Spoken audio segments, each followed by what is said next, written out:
Right, guys, I'm back in the fight chair. It's late at night. I don't want to wake nobody up. And this Ben Henderson, Big Ben, left the UFC for Bellator. I knew it was gonna happen.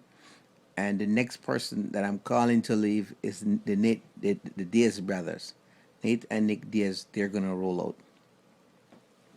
Nate is upset about his deal with the UFC. It's a 10 fight deal. He doesn't feel he's being paid enough. He's going to roll out. Bellator is going to get him. There's no doubt about that. Because a lot of these fighters in the UFC, they've been passed up for title shots. They're going to roll out. And this is a classical move of businesses. This is why I love business. It's a classical move of business. And the goal of Bellator is to make their product and the UFC's products, make the both of them indistinguishable. So you're gonna see a lot of faces from the UFC. You're gonna see them in Bellator. So as a consumer, switching, it's gonna be very easy for somebody just to switch and go watch Bellator because both products are just so similar. Stitches, that the cut man from the UFC, I am calling this now. He's gonna probably wind up being in Bellator too. So it's amazing. The UFC has been able to shut out and shut down the smaller leagues by buying them out, using downward pressure management tactics, contracts, certain just tricky moves. But they can't do that with Bellator because the Viacom, that massive shark that is Viacom, doesn't have to worry about being bought out by Zuffa. So a lot of fighters from the UFC, they're gonna start rolling out. So right now, the UFC, I can feel this financially. They're in a state of panic.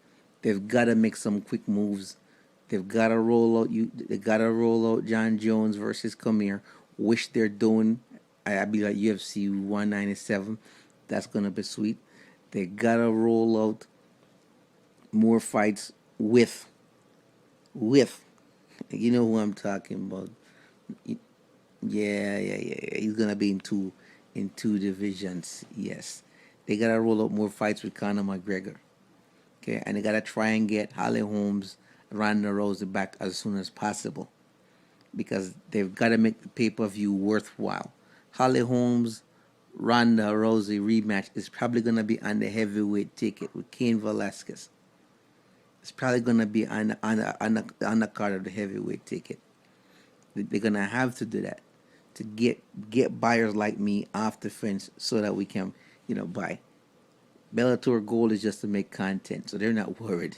They're gonna make content. They're gonna pull over the good people. They got Phil Davis. They got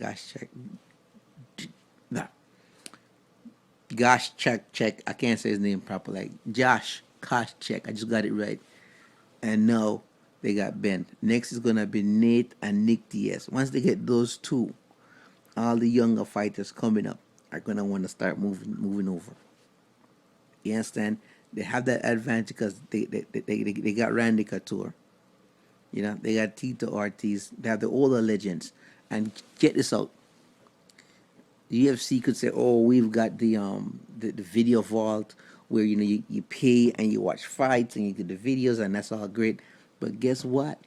After you watch those legends fight in the video vault and you want to see what they're up to and where they're fighting now, where you gonna go? You're gonna go to Bellator to watch them fight. So UFC, that move that Bellator is making now by taking UFC's top talent, when people go to the video library, they're gonna watch the videos, then they're gonna want to see the guys fight, then they're gonna come watch them fight at Bellator.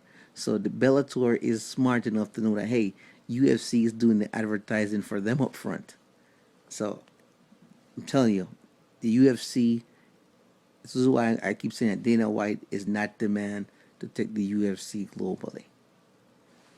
And he can still set the fights, he can still run the day-to-day operations, but they need somebody with that global media experience to come in and to reorganize, restructure the costs, get the fighters where they need to be, build better relationship, get the contracts better, make it a win-win situation for the organization, the fighters, and the fans, and then take them globally. That's what needs to happen. What I'm seeing now is a tightly, almost a micromanaged organization with a flat line top down management, and that's not going to work in this new economy of just changing landscape of fighting and mixed martial arts where so many mergers are taking place.